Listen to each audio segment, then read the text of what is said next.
Hey, everybody. Hey, how are you? Okay. How are you? All right. So, where did we leave off?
So, we were in chapter 8,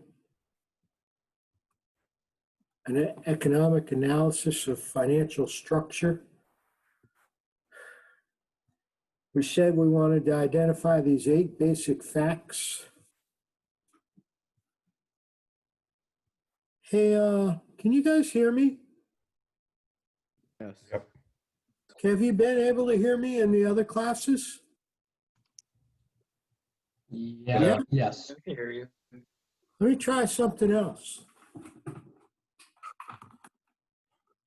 I've been getting complaints that people can't hear me. How about now? It's a little worse. It's worse? Yeah, your volume decreased. It did? Okay.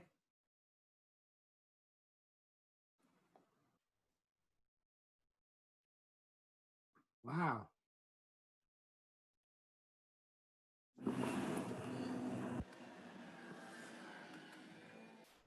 Okay, how's that better?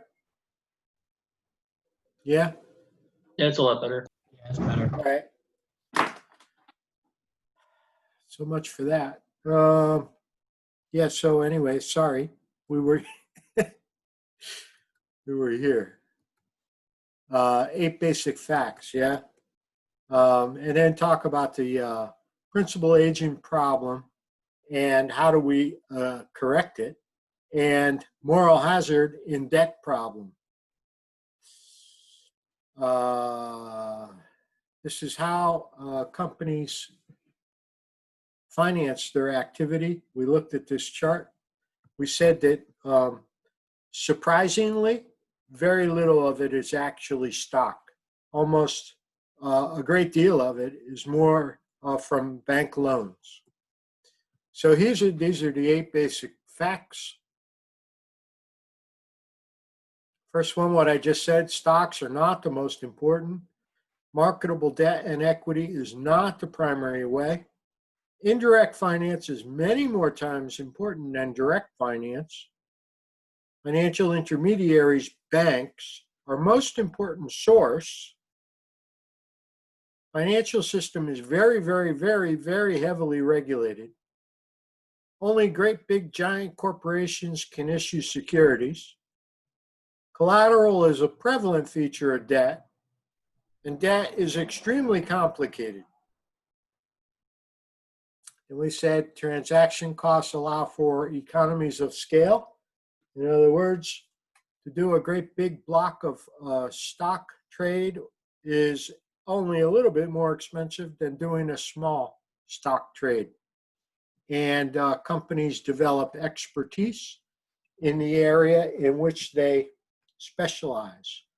So depending on the kind of business you're going to start, you're going to go to a source of financing that has expertise in that business. So asymmetric information, the idea that one person has more information about the event or the trade or the deal than the other. So adverse selection occurs before the transaction. This means that the people who are bad credit risks are the people who are most often trying to borrow money. Yeah? We know that because we all have certain friends that are always looking to borrow money from us. Yeah? We go to the Burton and they need money. Or, we go to a hockey game and they don't have enough money for, the second round of beers. So those people usually are the same people who have a lot of trouble managing their money. That's this adverse selection. Yeah. Those people that hang out in your group that are bad money managers are always the people who are coming to you say, hey, spot me $20 so I can get another beer.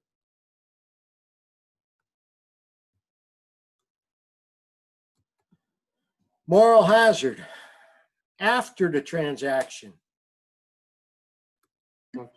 Right? So that means that you got your student loan and you were very adamant when you went to the bank and you filled out your FAFSA and the application at the bank that you were going to use the money to pay rent and buy school books.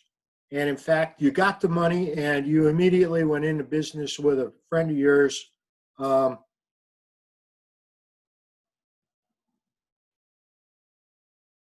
Making sandwiches and selling them to other students on campus. Right? You used the money for something you weren't supposed to. That's what I'm trying to say. I was trying to be clever and then I stopped myself because agency theory analyzes how this asymmetric information affects economic behavior. So we had talked about the lemons problem.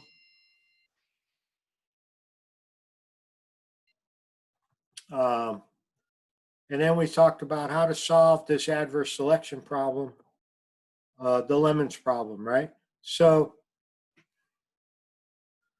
here's the idea about the lemons problem, right?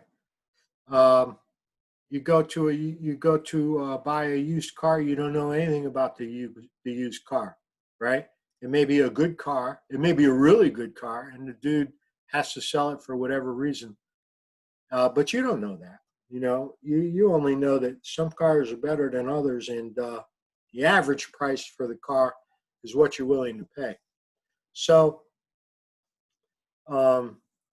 this is the lemons problem, right? So the person with the very good value car is never going to get the money that they deserve for that car. Yeah. So this is a problem, the lemons problem. Quality can't be assessed. You don't know the name of whether it's a good car or not. The seller doesn't want to sell it for average price. The buyer's not going to buy it because all that's left is poor stuff in the market.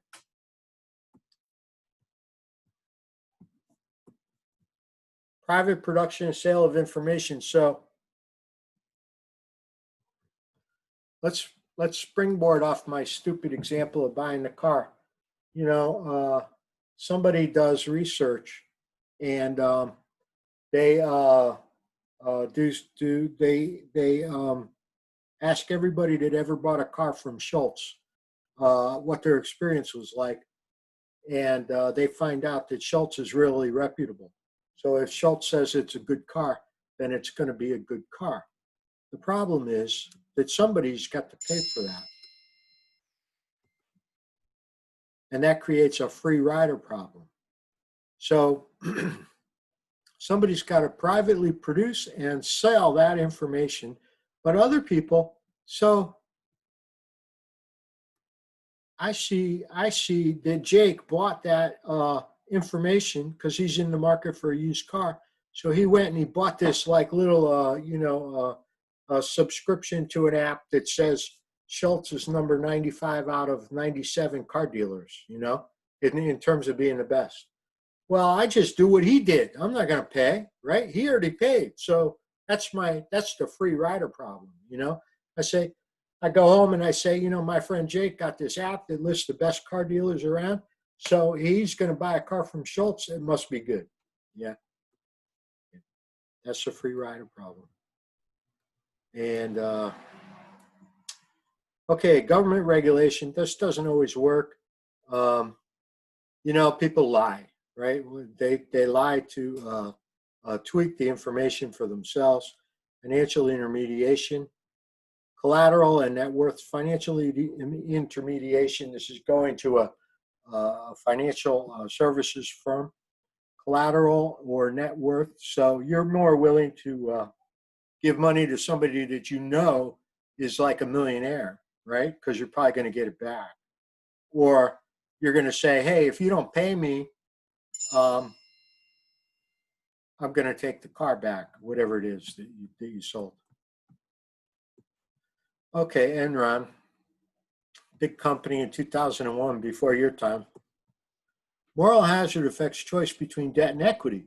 So in equity, we have the principal agent problem, right? Principal is the stockholder, people who own the company, they have less information. We don't know what the managers are doing, do we? The agent has more information, the manager. So the idea is to separate ownership of control of the firm. Because managers may pursue benefits and power rather than profitability. Like the manager of the company, he may say, I need a jet to get to all our subsidiaries, blah, blah, blah. I talked about all this. Monitoring, this creates that free rider problem again that we mentioned. And this is pricing. Yeah, the state verification. So the state comes in and audits or whatever. Government regulation. Again, the companies can lie, financial intermediation, and debt contracts. Jesus. Borrowers have incentive to take on projects riskier than lenders would like. This is moral hazard. So the borrower, maybe they issued a bond and you bought the bond, so they're really borrowing money from you. And they said they were issuing the bond to build a playground, and they got the money, and instead of building the playground, they decided to build a casino or something else. More risky, yeah?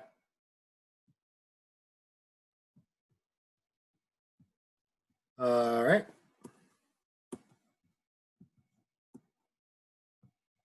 Let me just look at where we left off.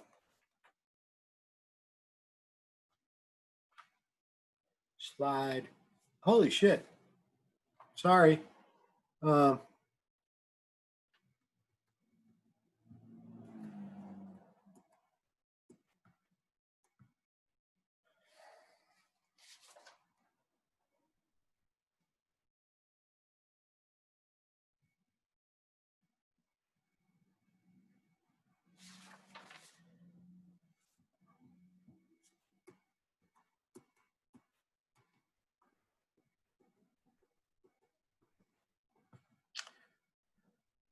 This is really where we left off the other day. I'm sorry. I was going past this point in review mode, not in lecture mode. I'm sorry. So we back up a couple of slides. How moral hazard affects the choice between debt and equity, right? So in equity contract, the owners are the stakeholders. are not the same as the managers. Managers may act in their own interest rather than interests of the company. So managers may take ownership, may take undue risk or risk to stroke their ego and not for the benefit of the firm. Yeah? That's in equity contracts. How do we solve some of these problems? So there's monitoring. This is expensive, right? You could get the company audited. There is this free rider problem, though, that I just mentioned. If you audit the company, why should I? I don't even need to know what you found out in your audit. I know that if you audited it and then you bought some shares, then it's got to be a good idea, right? Government regulation. So we have in government regulation, we have things like generally accepted accounting principles, right? GAAP, you learn about in accounting. The problem still is that bad managers have an incentive to hide the bad things that they do, right? Financial intermediation here. Venture capital companies, right, often put their own people on the board of a company that they're putting money into. Yeah? Those people won't share the information with anyone, right? So if I'm a venture capitalist and I decide to invest in your company, I'm going to send somebody from my venture capital firm to be on your board of directors. And so I'm going to know really what's going on, you know. And debt contracts help to solve this principal agent problem because you're not after in a debt contract, you're not after the company to add shareholder wealth. You know, you're just after getting an interest payment every 6 months from your bond, right? You bought the bond. In other words, you gave them the money. You just want the interest. So that's one of the ways to avoid this agency problem of the people misbehaving. You're not so concerned by the managers, you know, how they spend the money or how they run the firm. You're not as concerned because you're just going to get a payment every 6 months.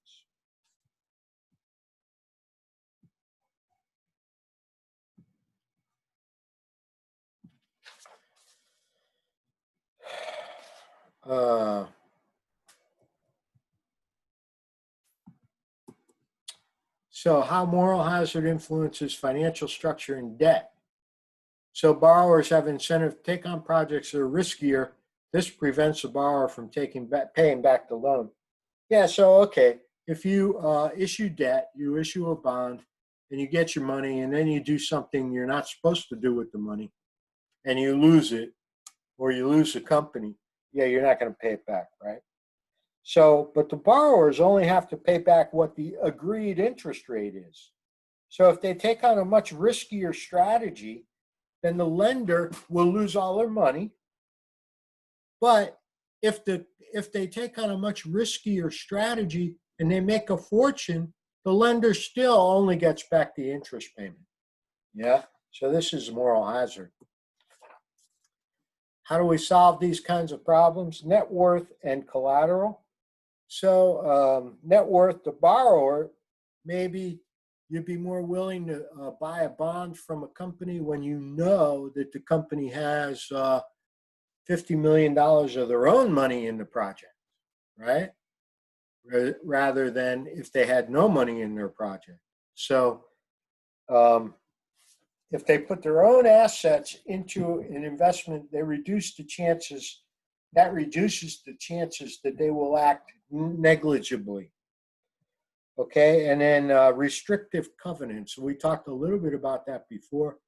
Discourages undesirable behavior, encourages desirable behavior, keep collateral valuable, provide information.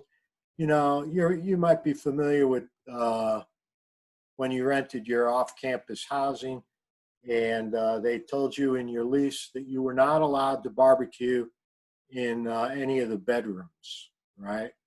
That would be a restrictive covenant to try to protect their property, yeah?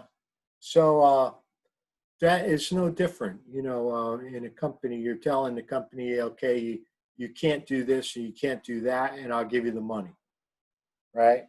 And then financial intermediation, let's go back to the slide. This banks, they could make the loan, private loans, so they're non-traded, not part of the bank's portfolio. Let's see, next. Oh, this is a table in your textbook. These are the problems associated with our financial system.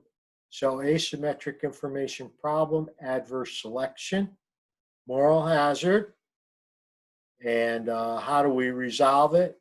And which of the 8 facts does it explain? Yeah. Continuation of the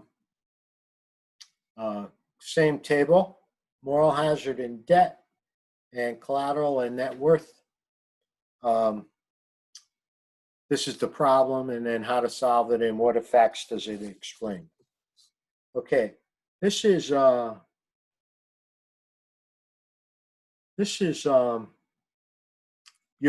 case study. Am I right?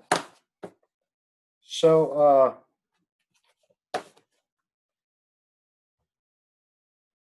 financial repression. Let me just look at your case study in the textbook.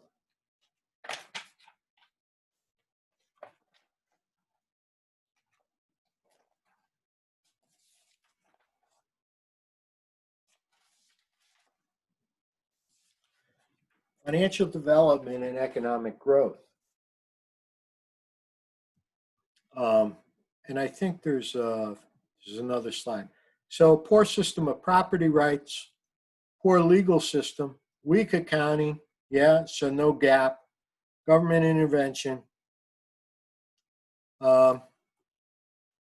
financial systems in developing and transition countries face difficulties.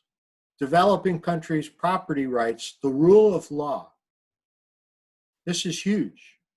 Constraints on government expropriation, absence of corruption, functions poorly made, hard to use. Okay, and then the tyranny of collateral. This is also part of that case study, right? And then China, I think we mentioned this in the beginning of the class. China gets richer. They have to figure out something, a better way of government and regulation, China. And that's why they were not on the list in the early part of the lecture on Monday. Now, I want your feedback because I thought this is boring. This is really boring. Me talking to you guys all this time. So the case study that you got to do, which is due when, on Monday? Financial development and economic growth. And as I mentioned, the rule of law is one of the biggest problems associated with developing countries. Yeah? In other words, like it's very difficult to own land some places, you know? Or, you know, you could start a business and the government come in and just take it away, right? Oh, you're making a lot of money? Thank you very much, right? So this is the rule of law. And this is what prevents countries like third world countries from getting on the freaking table, you know, getting up to speed. So what I wondered if we would do is there's an economist. How many have heard of Hernando de Soto? He's a Peruvian economist. And so just before class today, I thought, you know, rather than me just stand here and prattle on all afternoon, we'd watch this video of Hernando de Soto, and it's 20 minutes. Do we want to do that, or do we want to just skip that and go right to the? Yeah, we want to do it. All right. See, Cole is on board here, man. So let me see if I can do it.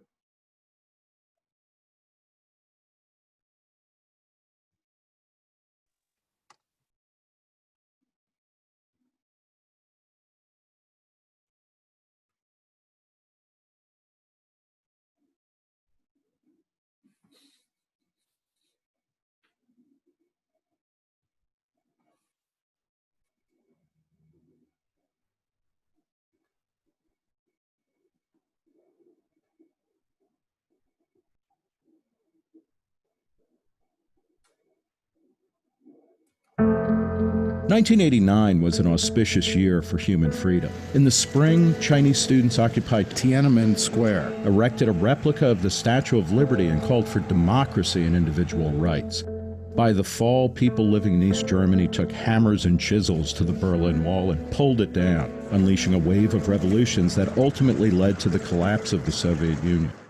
1989 was also the year that Peruvian economist Hernando de Soto published The Other Path, The Invisible Revolution in the Third World, which radically challenged the conventional wisdom about the persistence of poverty in the post-colonial landscape. This is what happens when people are helped by law instead of being obstructed by law. De Soto argued that people were pushed into the black market and informal economy because governments refused to recognize, publicize, and promote legal ownership of property and other assets. Without clear title and the right to transfer property, common farmers and laborers understandably refused to invest in the land they tilled and the products they created, causing what De Soto later called the citadels of dead capital, whose riches could never be fully accessed. No one, he argued, would plan for the future in a world where everything you did or owned could just be taken away from you.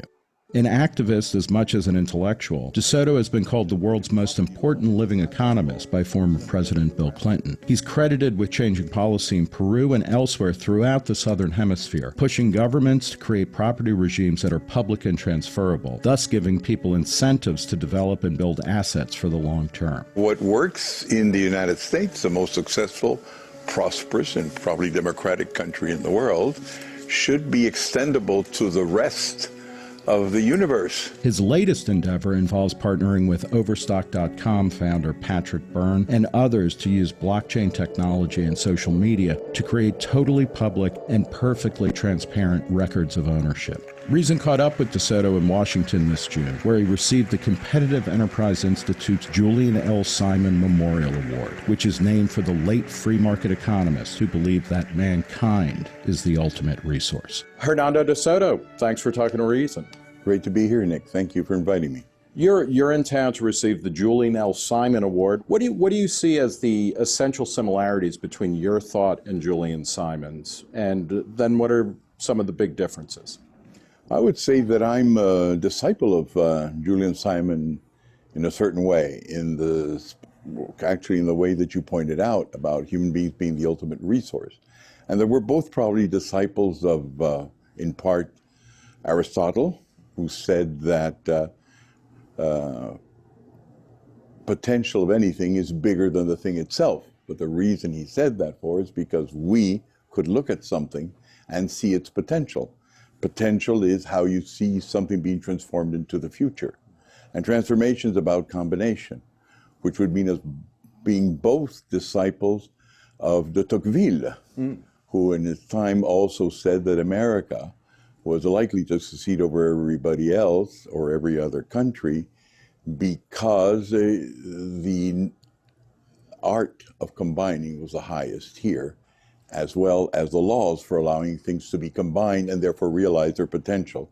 And therefore it didn't matter what kind of the world, what part of the world you were in, you were always going to make a big deal out of it. You were always going to do something better because human beings can transform anything. So how do you feel, if you're following American politics at all, we are now, and I guess this is also true in the European Union, there's this real sense that we are, we have to close our borders. We're talking about putting up trade protection. Parties want to stop legal and illegal immigration.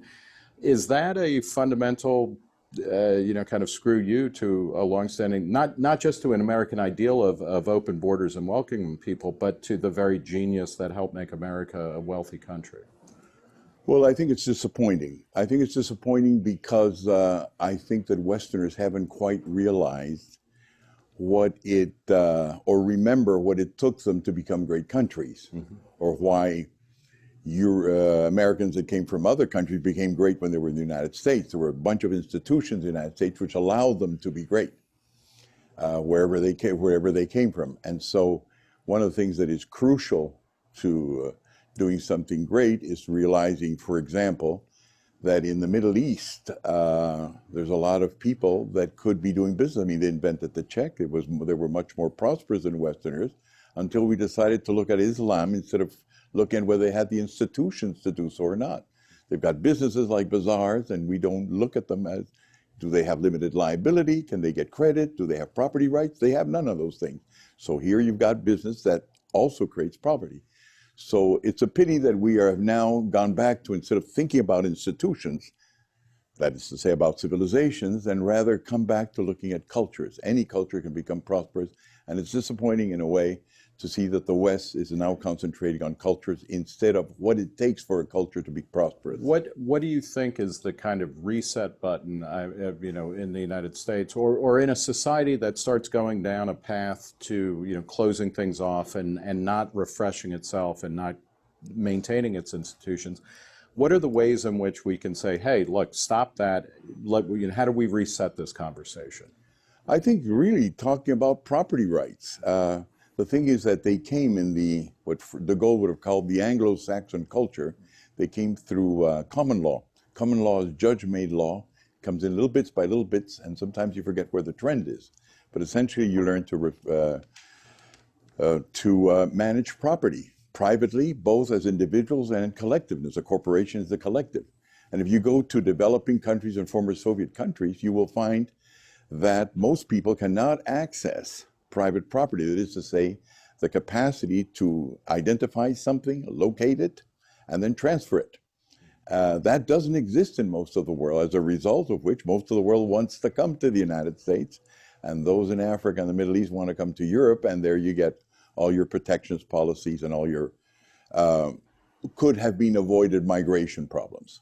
So, your book, The Other Path, was published, or at least in English, in 1989, and that was a year that was fascinating for all sorts of reasons, not the least of which your book. But there was the Tiananmen Square protest and showdown, but the Berlin Wall was pulled down. How has your understanding of the need for transparent and transferable property rights changed your native Peru and Latin America? How has it affected other parts of the world? And is the spread of that kind of your basic insight that you were just talking about, is it really uneven throughout the world? Well, it is uneven. The good side is that some people, like yourself, have obviously read me, and that's good. The trouble is that in my part of the world, the people that have read me the most are actually on the left.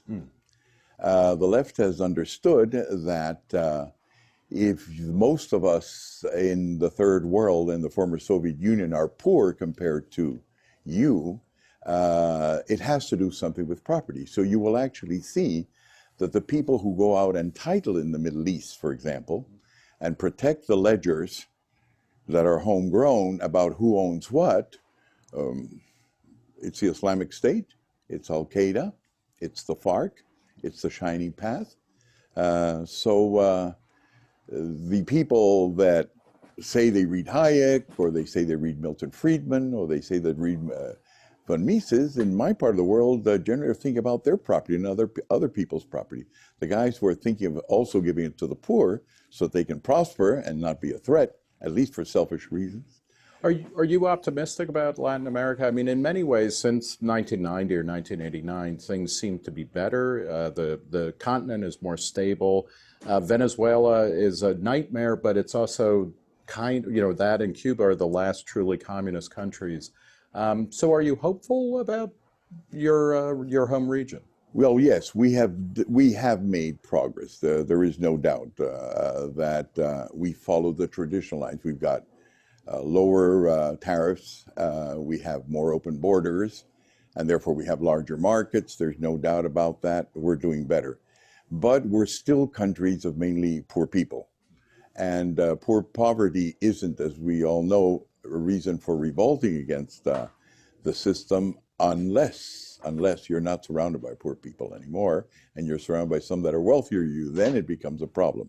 So now there's a second generation, if you want to, of inhabitants of Latin America who are those that are not so prosperous compared to those who did become prosperous. And unfortunately, I think there's still a majority. So there is some danger there. We still need further reforms. And they have a lot to do with who owns the assets and who can transfer them across borders. Not so much who owns them, as whether you are actually certified to own them in such a way that you can be identified and cross the borders into larger markets. Yes. In 2001, Reason was privileged enough to excerpt your book, Mystery of Capital. And in one passage, you talked about Cairo, Egypt, which has stayed with me since I first read it. And you talked about Cairo as a citadel of dead capital, because it's this vast, tomb of the once the greatest civilization on earth. And you wrote, the institutions that give life to capital, that allow one to secure the interests of third parties with work and assets, do not exist here. What are those institutions besides, there's the ownership, title, transferability. How do you get a society? What will it take for Cairo or for Egypt to revive itself? And can it happen from within, or does it always happen from without? No, it'll happen. It will happen if it comes from within. It's a big society. It's an old society. It's a wise society. Give you an idea of Cairo. About 70% of all assets in Cairo cannot be identified through any ledger. Who owns it? You don't know. Only about 14% of business organizations in Cairo are officially registered and therefore have access to corporate law. What does that mean? It means not that you don't know people's addresses, because you do know where the addresses are. It doesn't mean that you don't know where the buildings are or the factories are. You do know where they are. It means they don't have limited liability, means that every time they go and make a transaction, it's like a poker game where they have to put all their chips because they can't limit their liability. It also means that they can't get credit outside their neighborhood. Credit comes from credibility, and they're not credible outside a small part of the world. That means they have no economies of scale. What can you do when you don't have scale? It also means that they cannot pledge their assets. When you pledge, that's how you get investment. I get investment because I give you a title or a share to part of my wealth or my future wealth. So they've got none of the instruments to move ahead. And yet they've got all these bazaars, and they have actually a class that, in spite of all its limitations, this illegal sector, just the value of their buildings is about $340 billion. Now, when you talk about a rescue mission of the IMF to Egypt, and they say, I think we're going to put in $2 billion, I mean, obviously, the assets that are needed are right there in the middle of Cairo. But for that, you have to be proud, decide to look at your own people in a non-traditional way. So one of the most fascinating things I think that you're working on these days is the idea of using blockchain technology to create better, more transparent registries. You're working with people like Patrick Byrne of Overstock.com and other people who are really invested in the possibilities of blockchain. How would that work, and how will that help kind of revive these, kind of give CPR to these citadels of dead capital? Well, the thing is that it's American technology. New technology can be a lot of help. Blockchain, simply because it can handle an enormous amount of information and use distributed ledger systems, and has these platform contracts that are extremely useful. But it's not only that. It's, for example, what we recently just learned in Peru, in spite of the fact that it's been around for a long time, is that every time we had to communicate to people that they own things, but it would be a good idea to record them. And the simplified way is to actually take a canoe for the next 4 days and then record, etc. We now found out that we don't have to address them 4,000 or 5,000 at a time. I just addressed a whole bunch of them with one call using Facebook, and I addressed 2.5 million.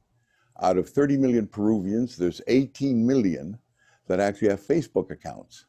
So we can put them on Google Map, and we can use Facebook, and you combine that with blockchain, we could get the whole place going in no time. We couldn't do that 5 years ago. Does that does the publicity of who owns what or what people are up to, does that also help limit the power of the state to or the powerful people to just unilaterally take what may or may not be theirs? Yes, of course. The first thing, interestingly enough, that they don't like about blockchain, poor people, is that poor people don't want to hide what they own. They want other people to know that they own it and they shouldn't take it. So the fact of the matter, and to actually have a presence. So the fact is that being legitimate and having a document is what gets you through. I mean, even now that I've come to visit the United States, the first thing I was asked as I got off the plane was, "Who are you?" And they looked at my passport and checked it 3 or 4 times, had to put my 4th thumbs there. Once you got me identified, I could come into your country. Okay, most of the people in my country can't do that. The idea that is using a distributed ledger, people will be able, ownership will be public. And then how do you get to the point of transferability, though? Is that and you were talking about transferring across borders and things like that. What kind of revolution? That's not really a technological revolution, right? That's more of a political or social revolution that people are allowed to own and transfer property freely. Well, let's put it this way. We have discovered that all over the world, and we who are not Europeans and are not North Americans are 90% of the world, have actually recorded our assets. But as opposed to yours, which are on the internet, are globally available and have been for some time, even before the internet, ours are not. So they are secured by local ledgers. That is to say that identification is local. So when Indiana Jones gets to the place he's supposed to go, he looks at the local ledger and he can identify everybody. But he couldn't have done that if he stayed back in Indiana. Right. Now, the thing, therefore, is that what you have to do is what MacArthur did when he went to Japan. He didn't go in and say everybody now can get title according to the American system. He said, first of all, I want each of your individual ledgers, the ones that are guaranteed by local institutions in Japan, to record. Once these recorded and they're inside and they feel protected because they've come inside not only as individuals but protected by their institutions, then you start doing the titling because people feel safe. If you go, and that's why titling programs fail, generally when they come from the West, when you go and you say, I want to consider you as an individual that come from Guadalajara, Mexico, but I don't care about Guadalajara, come in by yourself, they won't come in because they've got to come in as institutions. Once they're in, then you do the demassification. But that's a huge, I mean, you're asking the conqueror to be humble and to understand the local place rather than just tell everybody what to do. Well, Napoleon did it. MacArthur did it. Oh. You forgot about it in Vietnam, and you forgot about it in the Middle East. So remember MacArthur, remember Jefferson, remember Napoleon, and you'll see that the magic is easy. Final question. When did you describe the moment when you had your kind of initial insights that your country was not poor, that your people were not poor, and that it was the institutions or the failing of the structures around that trapped people in an active world, but not in a world where they could actually govern themselves and prosper? Actually, it was when I closed a couple of books and opened my eyes. I had associated with some friends in putting a gold dredge in the Amazon. It was, I think, the first one. And with a gold dredge, so it's the water flows through and you pick up little bits. No, it floats in the middle of the river and you just dredge. And we did it with some Bolivians and Rio Tinto zinc. Unfortunately, we did it just when the price of gold started coming down. But we didn't even really make money. We just ended up even. But I hadn't seen it because I'm not a miner. I just was in charge of trying to see if we could get some funds. And I brought in some of our funders, and we started going down the river, what was supposed to be our concession. It's a property right. And as we went down the river, we started seeing that there were some gold washing plants on the side. And I asked our manager, who are these guys? They're in our concession. He said, oh, these are called chichiqueros. These are, you know, like in the California gold rush, a bunch of guys with long beards, and they're panning the gold and washing the gold. And they just kept on appearing as we kept on going down the river. And so our German investors had said, you know, why don't we kick them out if this is our place?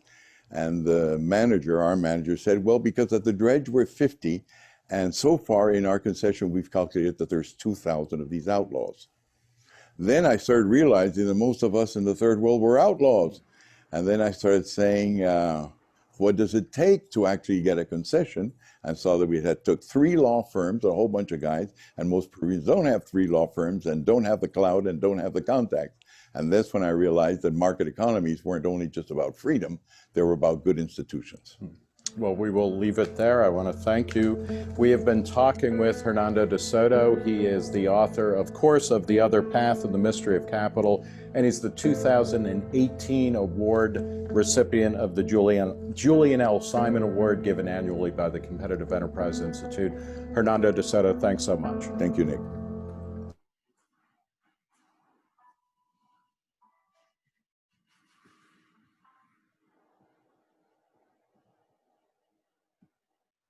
Okay, I hope that wasn't too boring, but I thought it would be a nice change from listening to me. And I thought it was pertinent for your case study on, development economics and stuff like that.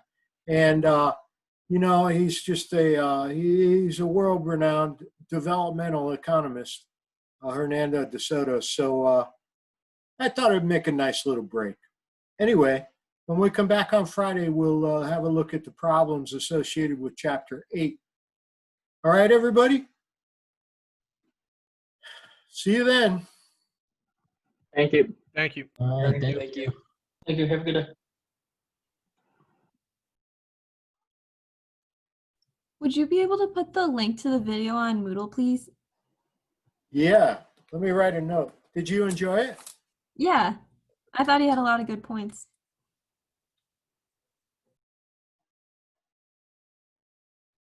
Have a nice day. Okay, Paige, thank you. You too.